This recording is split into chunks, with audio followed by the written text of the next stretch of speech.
Hi everybody, welcome back to a new video. And today we are not actually doing content on this car today. We're actually doing a review.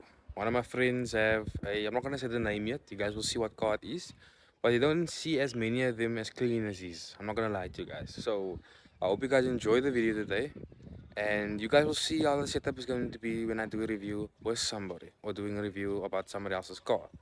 So like I said, hope you guys enjoy the video, and yeah.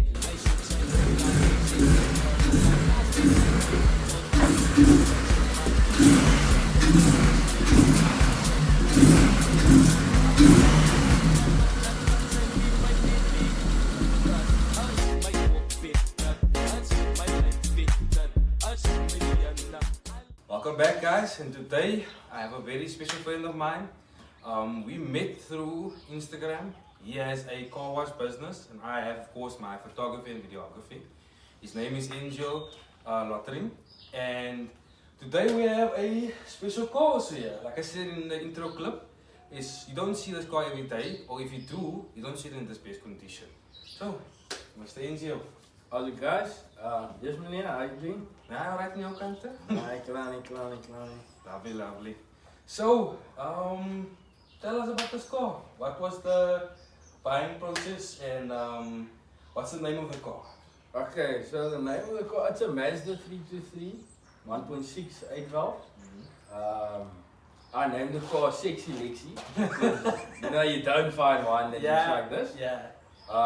Originally got the car, I think, almost a year and a half ago. Okay. My dad bought it from somebody and I told him, you know what, I just need to have this car. And I sold my Sentra and I told him, here's the money, give me the car.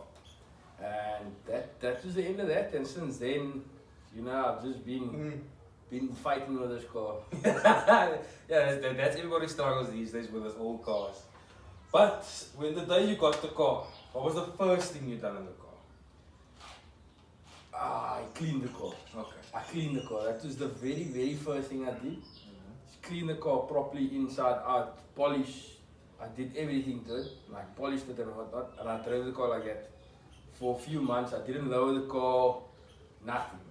It came with the FE3 rims on, and then I drove it like that for a long time. I think close to 5-6 months. 5-6 months, and then my back box blew. So I was like, you know what, take that thing off me. And then I took it off, put a tailpiece on as well, and then that was the start of it. And then I was like, nah, wait, those don't sound too great. That went off, and then I went free flow. Took boxes out, free flow on. Not free flow, power flow, speed box actually, with a 76mm tailpiece. I was quite happy. I still am.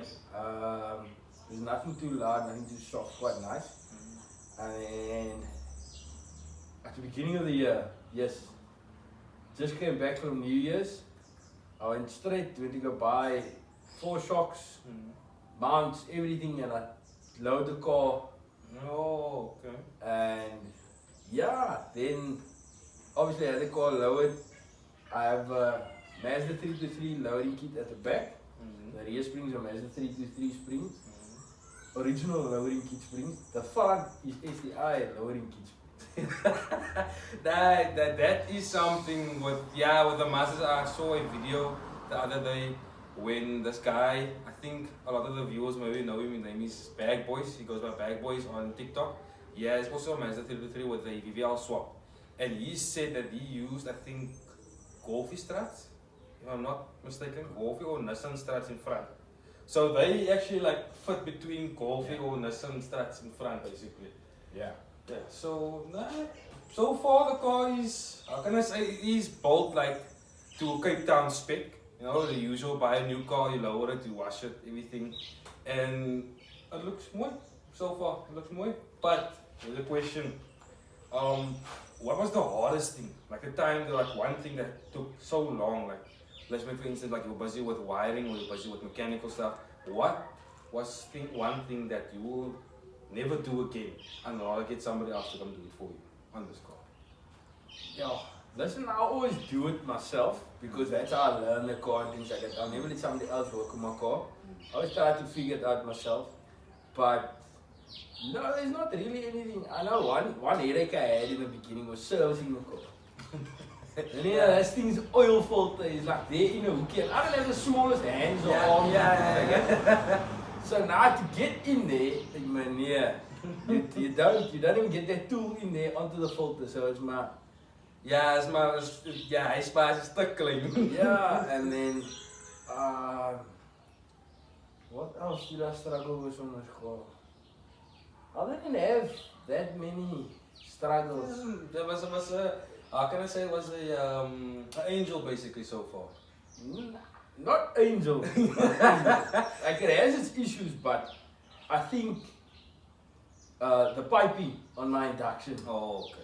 Yeah. Like, okay, how do I get this thing sitting in a position where the car gets enough air, gets cold enough air, but I didn't want to cut a hole anywhere and things like that, because usually people cut a hole through it and then Yeah. stick that Like I done with with my car with cutting Yeah. the hole between the air filter behind the pump and all that kind of stuff. Yeah, I understand. Yeah, so I didn't want to cut into anything, and I just took all the OEM stuff off. It's laying there on a shelf. Yeah. Mine is laying in a box inside. So. Yeah, even my springs, everything's laying there. So It's best to collect all the original Yeah. stuff and Yeah. keep it just in case one day. You never know how much that stuff can go for. Just Yeah. parts and stuff. yeah, you never know. But yeah, so she was basically a bit of an angel, but also a bit of the devil, basically. Mixture. Yeah, but of both, you know. It's never like, okay, I take this one thing off and I can put it on again. The tie rods on this, the tie rods on this thing. The one goes, meneer, it's in and out. No questions asked. Yeah, Quickly. easy simple. Quickly. The other one, I don't know how I got it off. I don't know how I got the spanner in there. If you ask me to do it again, I'm probably gonna cry. That was me also. That's the same thing with my car. If you ask me to do one thing again, I'm gonna cry. I'm gonna cry. I'm tired already. I'm tired already. Yeah. So she had a few problems so far up until today. And any future plans with the car? Maybe motor swap, maybe redo paint work, maybe do this or that. What is your future plan with the car? Yeah, you know, like you wanna do it all. Like I want to do everything. If you could do it tomorrow, if I could, but finances is crazy. So I think I have to overhaul the motor because it's busy breathing heavily, so the rings are gone. So I'm gonna have to do the motor over, but the motor is bored already. Oh, So okay. now I'm kind of like, Yeah, okay. if you're gonna board more and how long it's gonna keep, the reliability, all that. Yeah, so I might not even do that. I might just buy another motor. But then I'm like, yeah, the motor's expensive. That's the other thing, So I'm just gonna, In between. I'm weighing out my options now as to what I'm gonna do with the car in terms of motor aspect. Paintwork, the car needs to go over a spray, just the roof and things like that, just minor touch-ups. And then yeah, that's gonna be that if I decide to keep the car. Yeah, that's also the other thing. That's because I'm in 2 minds about letting go of the car as well. Obviously, if somebody comes to me with a proper enough offer, then I'm gonna have to part ways with it. And okay, there is, and it comes in like randomly one day. You just sit there and you're thinking, yeah, this car is beautiful. I want to keep it forever, but sometimes you just have to move on and let go. And that is always a sad part. The moment you see the car go away or you sell the car and you see the next person is driving it, you're just like, why did I actually sell it? Why was the reason? And when it comes to the motor swaps, are you willing to go up in performance or will you just stay with the same motor? I don't know. I'm not gonna buy a motor that's gonna be the same as the one I have. Yeah. That's never gonna work. Yeah, because again, you're not gonna this is like a work vehicle that you can just do the same motor again, just to let it drive again. So you want to give more power. Yeah. I'm not gonna go FE3 like that. I'm not gonna go 2 liter 16 valve like everywhere it goes. Yeah. I was thinking and I was speaking to my own about it and things like that for a hot minute, and I told him, okay, if not, why not? Yeah. You, if I'm gonna tag his Instagram, his TikTok. You have a TikTok, right? No? Yeah. I'll tag his Instagram and TikTok in the description. You guys will see I don't know if I've posted it yet or if there's a video or photo of it, and you guys can go and look on my TikTok also. There is a K24 swap. What is it, Papa? Honda Papa? Yeah. And last time I remember you told me what was the fastest running time on Killarney? I think as of now, I think they did a 12.5 if I'm not mistaken. Full trip 12.5. Yeah, because the car's weight, body weight is what, 850 kilograms. I think stock it comes out at about 858, 850, 900. But still, I mean, for say a small car with so less, like not a lot of weight on it, and with a K24 in, I mean, that's still impressive. Yeah, no, definitely. Yeah. So hopefully one day we can see that car on the channel. If you can bring it out, that's Man, the thing. that car's a garage queen, eh? That car stands in the garage until just before an event. You take it out, you wash it, do all your checks, and go boss. If it breaks, it breaks. If it doesn't break, well done. Then you know you done a good job. So with this car, have you had any like crazy moments, like something weird happened while driving, or just have you ever like done something and you know like, oh shit, ik kan ook gaan go fun, like something like that? Not really, eh? Not really. I don't want to take a risk with a car as old as this, because meneer, if you mess it up, it's game over. There's no coming back from it. I also don't want to replace anything. It's not like a new car, so, you bump it, you just take it to the shop. Yes. So I've never knocked the car, but I think I was driving with tires, but I didn't check my tires and things like that, and it came to rainy season. My tires was glad, meneer. Like you said, the slicks. Yeah, slicks or semi-slicks. Nah, yeah, full slick. There wasn't even a thread there. And I drove it. It was fine driving in the day, but the minute that road is even a bit wet, it's game over, man. Je zit er van links naar rechts. I can't go over 60. I can't go over 2,000 reps. Then I'm gonna have a problem. And there's like no swerving when you're turning and that kind of stuff. Steering no, there was definitely. Yeah, and the one day we didn't do the alignment properly. We just put the tires in, so the alignment wasn't done. Alignment wasn't that good. Yeah, right. If you work on the suspension and the alignment goes out just like that. And I'm driving and I'm like, yay, what? The wheel is straight now, but just like it's like one wheel's dragging, man. Yeah, like you're pulling it from. Like it's bikkie toe out or so now it's dragging and yay. So I think that and then I just went. And I just fixed it immediately because I was scared, bro. Yeah. I was bummed. Yeah, no, I think that is one thing when it comes to suspension and tires. I mean, my car's tires isn't 100%. That tire is already like, 10 years old. So my tires isn't 100%. And suspension wise, there's a few things that needs to be redone. It's old cars, man. That car's 1995, so it's an old car. But at least you know the motor in itself. You can get in and drive. It's not that like the newer cars, for instance. If something breaks, it's a map sensor, or it's this sensor or that sensor. But yeah, hierso twee drade, druk het in, dan staat die car. Quick things. Yeah, no, it is that way. It's just like with the I think I have an issue. I have a sensor issue. My map sensor. Yeah, it is massive air fuel sensor. Oh, that one there by that big one? Yeah, but the intake piping. Yes. Yeah. So that one is he's just no bueno. He doesn't want to work together with me. Oh. So there's a delay in that. I cleaned it out already. We tried adjusting it already. The adjusting screw is non-existent. That's how much we tried to adjust it already. And it just sometimes I start it first time and it goes. Sometimes I start it first time and it sounds like a rotor. Sometimes it doesn't start first time.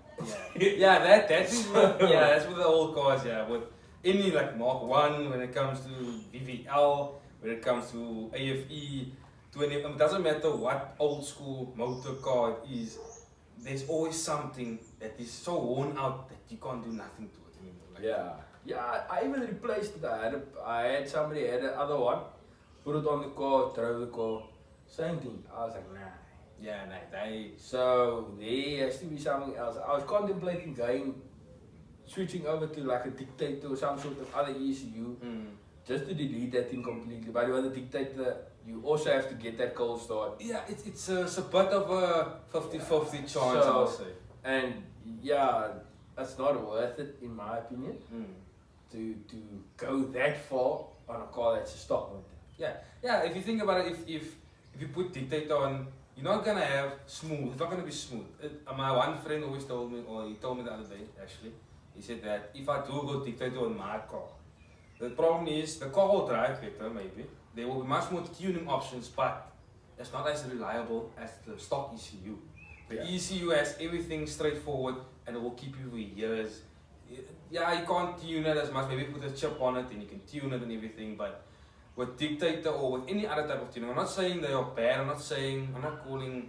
But it's slecht van hulle nie, of die naam van dit. But it's sometimes with cars, like even motor swaps and stuff, it's not always gonna be 100%. There's gonna be problems along the way in the future. Yeah, no, definitely. It's, you know, like with a pop-up, we have a dictator in. That thing, if the battery is flat, it spikes the management. Spikes the management, maps completely out. So it's not gone, it's there, but it's haywire. It's on pass throttle, the car's jerking, it's overfueling, then it's underfueling. It's weird. And that other one. So I mean, if I now have to wake up every day, I have to drive to work. The last thing I want to go is switch the car on and be like, yo, please. Big, big saam vandag, rein net. Now that happened to me now a couple of times in the last few months and whatever, since last year basically, where since the car had distributor problems, and when I got in, first thing in mind, I can't even die car. Because I know if I push too hard the car and that car starts dropping RPM or switching off, I know, right? It's all I call someone to come tell me, and it's not always liquor. It's not always being towed, and you know other people is outside. They see your car, they're like, the man's car will not towed. You know, there's always gonna be that one person. So that is something like I wanna get my car specifically to that point where it's just getting, drive, come back home, and if something breaks, at least it's fixable. It's not something you have to get somebody in, like an electrician or something, to look for why is it not burnt or this or that. It's just like, alright, a tire rod broke off or something like on the suspension, you just cut out on a new one, arrange it. So it's tough, man. Luckily, I think I'm very fortunate. Like my dad, he's very skilled in terms of cars, and then one of his best mates in the whole world, he's a mechanic. So he just tells me now, go to him, and then just ask him. Then I just go there, he tells me, okay, you're going to take off this, this and this, and then I cap on. And then if I ask him, okay, do I put it back the same way? He tells me yes, then I do it. If he tells me no, then he kind of leaves me to figure out for myself. You have to use your brain power somewhere. But it's not ideal, because a lot of times it doesn't work out for me. I think every time I've tightened the bolt on this car, like I'm not even joking, I took something off and I tightened the bolt again. I stripped the bolt. Yeah, but then again, you are, I always see it in the video, you are but bold also, so there's muscle, man. You gotta strip a bolt or two because you don't always know your own power. That's also the thing. Yeah, they tell me turn it softly. I straighten my arm, I turn it from like here, and I slide that, and I just feel, Daar gaat het. And I even strip a nut on my wheel. Oh my lord. So, don't ask how. I don't know. Just stop turning. Just gave up. So, but that's one of the small things, man. And another thing, I don't think I've told you before, but when we were at Honda Day this year, me and my one brother said, your father isn't like we call it a topi. Your father's a timer. Because that man can drive. We saw it for the first time, that man can drive. That man has balls of steel. What do you mean by that? Bro, listen, sitting passenger there, I fear for my life. You press brakes. I'll never be able to trap that car. Ever. Ever. Especially not in the state that it's in now. like being a two and this clutch and everything, it's not liquor, it's not drivable. I told him I'll never drive this thing. Like, if you ask me to move it, I'm gonna hesitate. Because it's not liquor. That thing was stolen in like 3, 4, 5 times. Nah, but then you must just do it like we, as the young Owens, what we do as was reform up the whole time. Nah, nah. You say every single rev was like what a 40 range petrol basically on that car. Yeah, it's running on it, so it's like, it's not exactly user friendly. Not user friendly exactly. But that on that we could see your father, timer, not a top, he's a timer. But he's still, how old is your father now, may I ask? He's in his 40s, bro. He's not that old. Damn! He's in his 40s? Yeah. Nah, that doesn't know about Topi basically. Nah, he's still a reasonable age. He's not that old yet. Okay. But nah, he's definitely, in terms of skill and high on him. That man knows that car like the back of his hand. Yeah, nah, that is also a good thing to have. Yeah. If you have a car. You must try to figure out everything on the motor, learn the basics of the car, and just to know, like, if I'm stuck somewhere, what to do. Yeah. Just like that, that's just that knowledge. And of course, you got that driving skills from your father, the driving skills you have. Yeah, I think so. Yeah, because I mean, you sat in that passenger seat and you just see like the top, he's putting fast second gear and all that kind of stuff. You're like, come on, try it, man. Okay, feathers, and then I see, okay, no, but his foot is still on the clutch, and his foot is on the pedal, and he's changing gear. Like, so this is what we're doing here. Yeah, foot shift. Yeah, so I was like, okay, now, so I look and I learn and things like that, but yeah, it's that's like for a race car, that's applicable. That car, not gonna work. Yeah, that's the one thing, I understand it. Like it's stock clutch, stock box. If I try and flat foot shift it, I'm either sending a rod through the block or I'm gonna pull my clutch. Yeah. And I'm not keen. Not now. Yeah, so then again, if you think about it, no risk, no reward also. That's the thing. Okay, if you think about it, like, if you're doing it for a video, and you're like, it's easy. Oh, but 2 days later, I don't know for the 2 days later you have a spongy pedal, then you're like, nah. So I'm scared of that. I don't want to do that. I mean, the car's broken down on me once. But then again, in Japan, you must know Japan, that reliability, it's there. Yeah, it's broken down on me once. Clutch, master cylinder. No, just slave cylinder. I'm driving. I get first gear, but I don't get second gear. I'm like, what? Also don't get third gear. What? The clutch is just gone. Okay, I stop. It's raining at this. I'll never get this. It's a Saturday morning. I'm on my way to work. It's raining also. It's raining. I still open the bonnet. I look, meneer. There's no brake fluid for the clutch. Nothing. Zero. Empty. I was like, what the? I'm in trouble. Yeah. That moment, like, okay, but no. What am I gonna do now? If I try to drive fast without brakes, now I would have killed myself, bro. The handbrake technique is there, but you must know with this old car, that cable snap. That's Flintstones now. There's nothing you can do, man. So, but luckily I was like around the corner from Goldwagen in Bell. You're lucky. Went to Gold, I stopped there, so now I phoned my I'm like, yo, Kylie, no bueno brake fluid. Like, what now? Like, it's not even my brakes, it's my clutch. I don't get gear. What do I do now? So he's like, no, phone. He's strong now. So I phoned him, I told him, yeah, I'm standing here.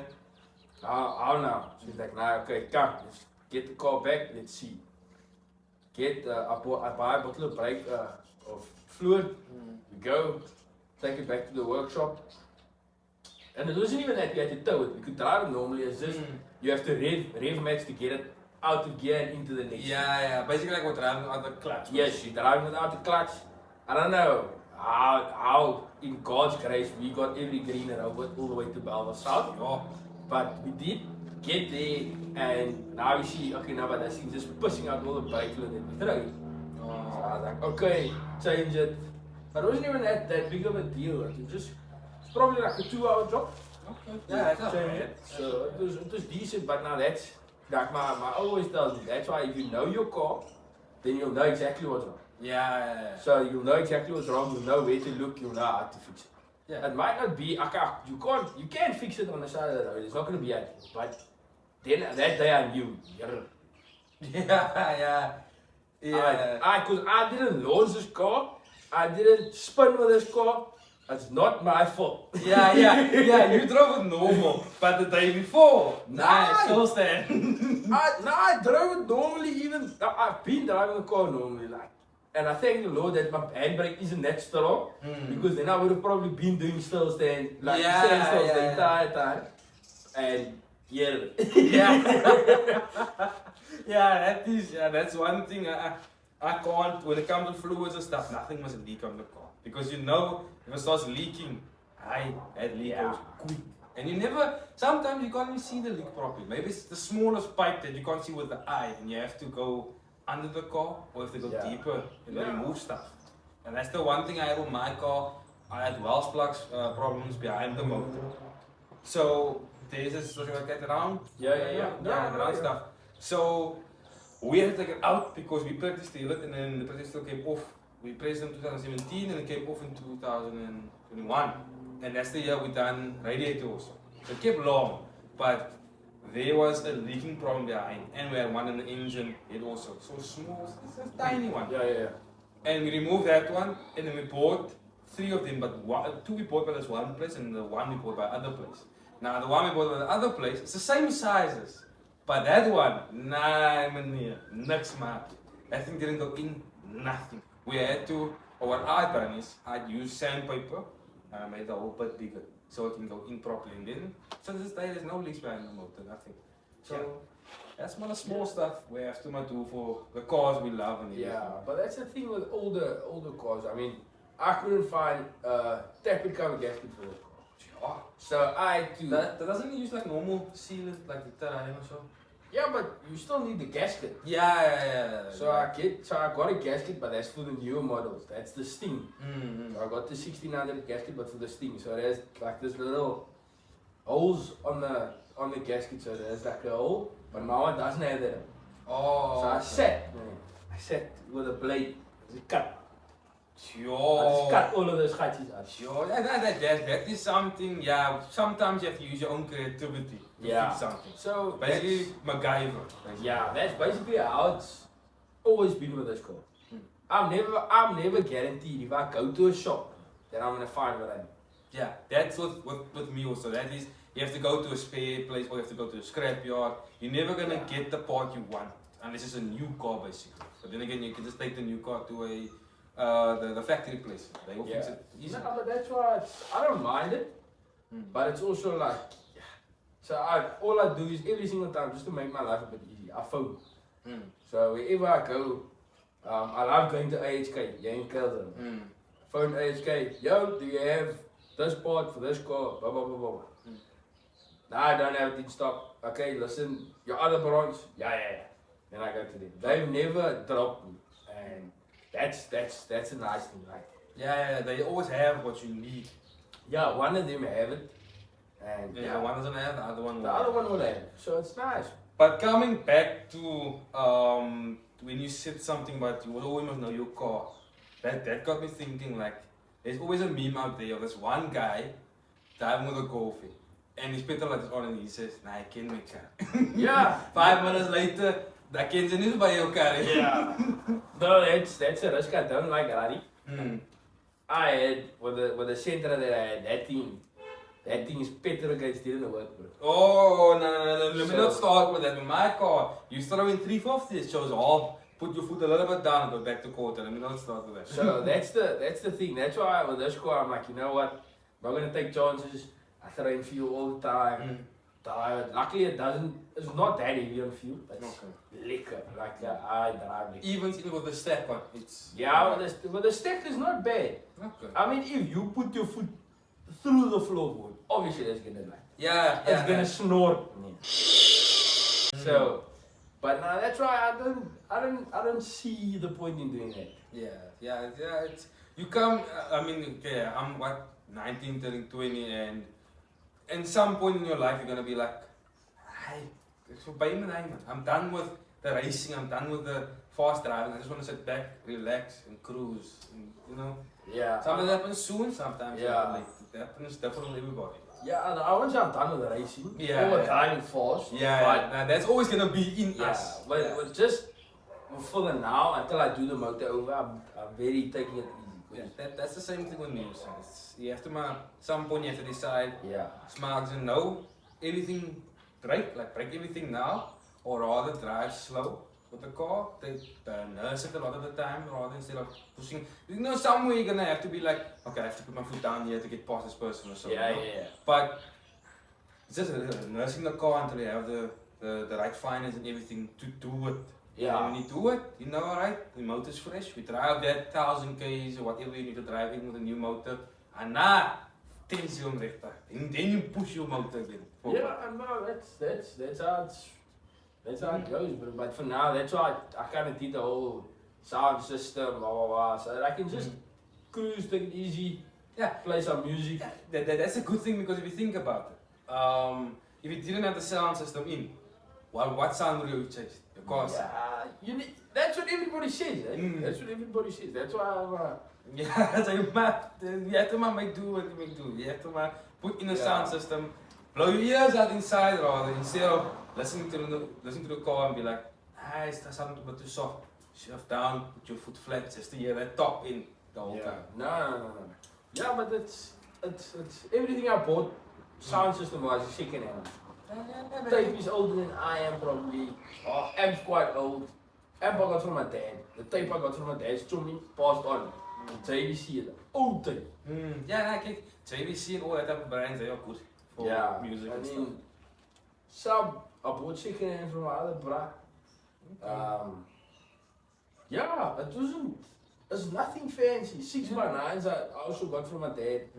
Told me, yeah, you start playing a bit slecht. Yeah. Nah, he told me straight. Nah, you start playing cut. Yeah. He told me straight up, man. And I was like, yo, like, I took pride in it because it was a lick. I was happy with it. Yeah, I was like,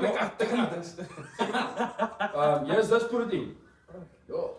You know what? I had two amps, you know, just like everybody out there says, a monoblock in this, and so he tells me, no, here's an amp, plug this side in here, blah blah blah, get your splitters, then klaar. I'm running one amp, 12, two 6x9s, that's all. The thing is, our fathers always know the best because they also went through all that kind of stuff. With my car, for instance, my father had back in the day full decked out Kenwood. He had 10-inch, 2 10-inch hi-fi core Calibra subs. He bought it by hi-fi core, I mean. And he had those in, he had 6x9 Kenwoods. He had a Kenwood tape. He had a Kenwood tweeters. He had the mids under the dashboard. Now at the moment I have one of that Calibra subs, which is like what, 20 years old, 20 years plus old already. I have a big box. The previous box was chipboard box and had that old lap material. So that was the old box. And it played alright, but there was one thing my father had done was he added those back speakers and the subs to the 1 amp. And it was just a 1400 watt amp. And that is also like that blue and silver type of amps. They're American amps. They, I think that's what they call it. And the one day I told my brother, hey, don't you have wires? So then I went to connect my speakers on the back deck to my tape in front. And then I just connected the subs. And that's when things started booming. And then one day I was like, talk to my other brother, like, hey, don't you have support? That's also one of the good things you can use for the sub boxes and stuff. So luckily I had an event port that I could put in. So we made the box, not the best, but it works. It's a bigger box with a vent in, with I had a, like I said, the 10-inch Calibra, and then I had a surround sound system, like inside the house surround system, one of those 8s. I had that in. It's all about the system in the basement here. It's all. And I also bought I can't remember the name brand, it's a Bluetooth tape. I can't remember the name brand. I'll probably somewhere I'll tell you, but yeah, bought a Bluetooth tape. And you know, I actually have my factory speakers in the car still. So in front we have the underdeck Panasonics, and at the back also 6x5 Panasonics at the back. So we have original stuff like that, and then we have the stuff that make kak and fun basically. We have that. Yeah, no, I don't. Since my old told me, nah, this and this and this is what you. Since he guided me with that, I haven't really. Yeah, you haven't like. I didn't clap. I didn't try anything new. I didn't add anything. I was bummed. Yeah. Because if I'm gonna add something now, and this thing booms, Yeah. stuff. Yeah. And you must know your father's gonna give you that look. Yeah, nice. Yeah, nice. So, but that's lekker, man. I enjoy it. So the journey so far with this car, we had these ups and downs. Yeah. There's rough moments and all that kind of thing, but there's no car there that's perfect. Every single car has its stuff. So yeah, thank you for coming in, sir. I appreciate it a lot. Appreciate it a lot. Next time, when you do maybe do a respray or you do swap the motor, or maybe if you have a new car, we can do this again. You know I love and everything. So yeah, thank you guys for watching the video. I will tag and I'll also post on the video a screenshot of his Instagram and his TikTok. You guys can go follow him, check out his content. He does great washing on cars and everything. I'll see if I can find a video also, clip of when he done my car back in the day. So yeah, you guys can hit him up for that and everything. And I hope you guys enjoy the video. Like and subscribe. And until next time, kwai mensen.